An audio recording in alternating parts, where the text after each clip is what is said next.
Sister Jones' comments on readiness, self-readiness for meeting God, reminds me of a book I read. It was one of Kathleen Norris's books. I read several of hers, and she was, of course, she's a modern-day spiritual writer. And she talked about having a monk moment. And what she described that was when we are in such a hurry that we cannot take time. If it takes 30 seconds for the computer to pull up, we suddenly become very agitated. And she said that is a monk moment, learning to take things slowly and with patience.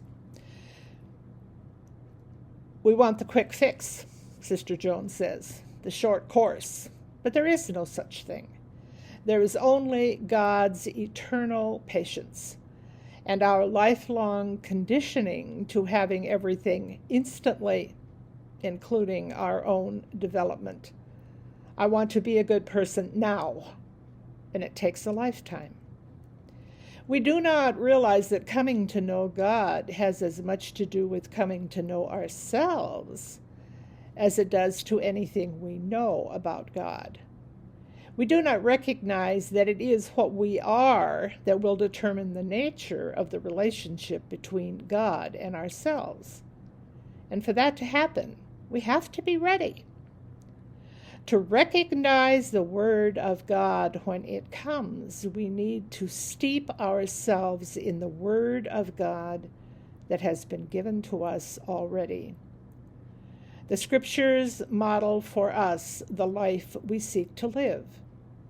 The history of God's people shows us both the challenges we face in walking with God and the issues in ourselves that must be resolved before we will ever be able to meet those challenges.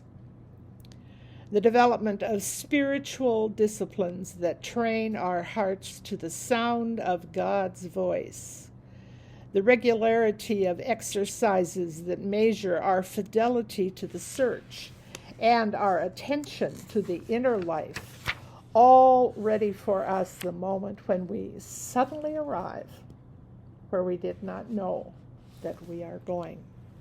Maybe you've had an aha moment. I have one in my life that's particularly precious to me. I woke up one morning after a long time of spiritual struggle, and suddenly it was just like the answer was there. I could feel it physically. Something was different. I was ready.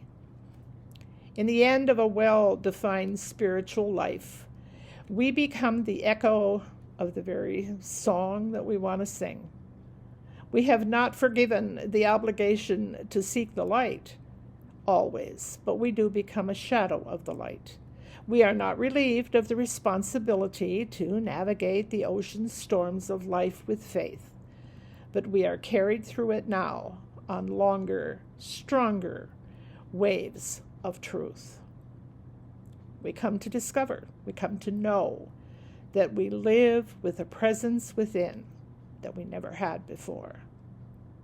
Prepare me, O God, to hear your word, to live your word, to grow forever in rhythm with the vibrations of your word. And from John chapter 14, on that day you'll know that I am in God, and you are in me, and I am in you. Those who obey the commandments are the ones who love me, and those who love me will be loved by Abba, God. I too will love them and will reveal myself to them. Thanks be to God.